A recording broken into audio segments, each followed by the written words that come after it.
Okay. And then we're going to talk about how generally the flow of fights will go. Obviously, this is going to be somewhat like very, very slow. This is not even up to performance speed. This is just to give you an example with Josh, who is helping. So, generally the way it goes is you stand, weapon face, can you follow suit? Yeah. Explain. Weapon facing towards your opponent. It makes you look a little bit more aggressive. Knees a little bent, because you don't want to generally stand. And you try to face towards the audience, you guys being the audience. And generally just your feet just won't be straight up and down. They'll be a little bit off to the side. There's different ways of standing. And we're holding it each, as you see. Me and Josh currently, obviously stabs are a little bit weird, but can't physically hit each other right now. Typically it'd be actually a little bit farther back, like this. Step back a step and try to swing forward. So that even if I extend out, I'm not really hitting him. Maybe I can hit the tip. Typically you're gauging it so that even if your arms are extended outwards, you won't be able to hit him. However, obviously this is a cramped quarters, and this is just for purposes of, so we're standing instead at this modified distance. And then as whoever the attacker is, regardless of how you think it should go, this is not the way it so much goes in an actual fight, but it's the way this kind of has to work for the stage. Attacker moves forward, defender has to take a step backwards. Not a lean back, a step backwards. Then move this way. So, attacker, move forward. You're generally going to want to try to keep pace with your partner. So if the partner's taking a full step forward, you have to take a full step backwards. Otherwise, you end up with a problem where you end up hitting the person, and obviously you don't want to do that. It will be some adjusting because, like, for example, me and Josh have very different legs. I have much shorter legs than Josh does, so it will be a little bit of an adjusting. And that includes, like, even if you take 3 aggressive actions in a row, you're advancing forward 3 times, so just make sure you're doing the space for that. Occasionally that will be different if I'm, for example, fighting with a shorter weapon than Josh, like daggers or even a short sword versus a long sword. Then whenever I'm defending, I kind of need, like, I will need to move up faster because obviously I want to still make it look, give the illusion that I'm going to be able to hit them. Same thing for like a punch or something like that. But those are more exceptions rather than the rule. So we're going to go over, basically go around the points, and generally goes attacker, defender, and then you become the back and forth. So I attack, he attacks. You generally decide who's going to start it off.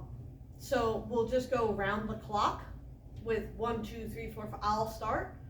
And just to show you generally how blocking some of these attacks might look, there are many ways to do everything.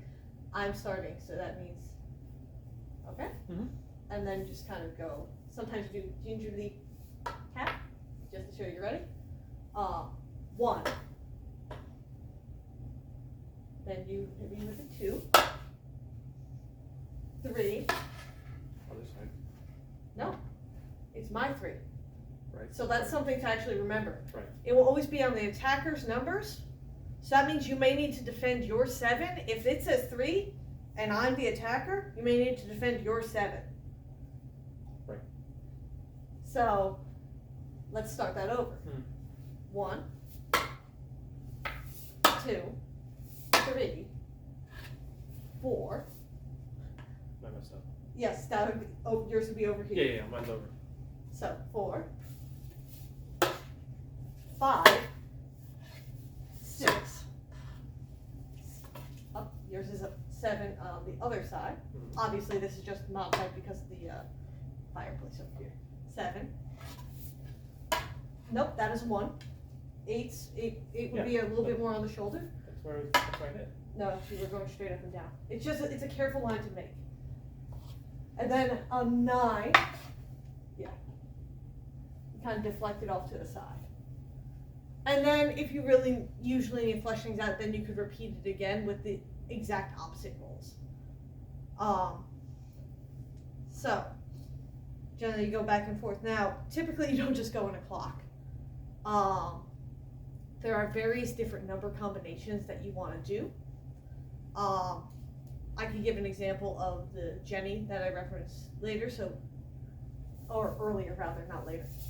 So, do you want to start or should I? You start. So it goes 8, 6,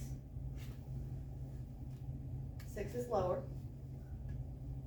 Yeah. 6, 7, 5. It's a up and down. 3, O, and that means it's dealer's choice about what you do.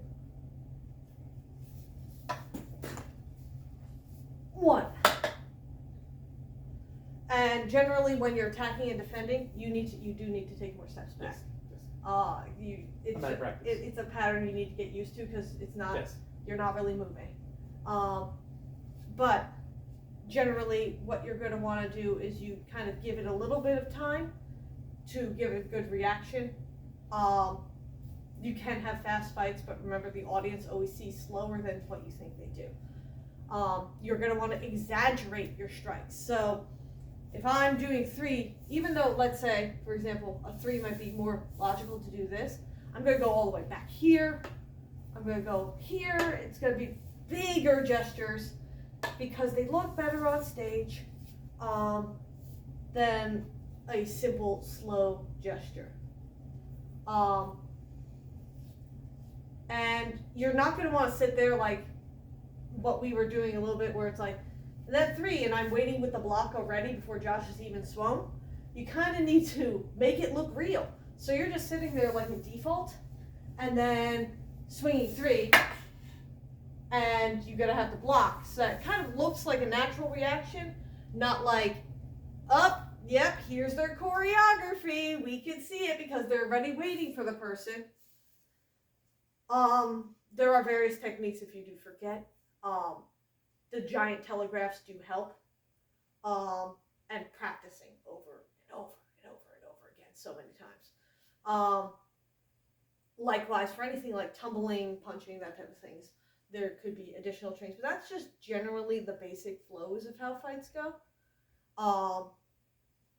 That's enough right now for beginning lessons, and other ones can be filmed in the future.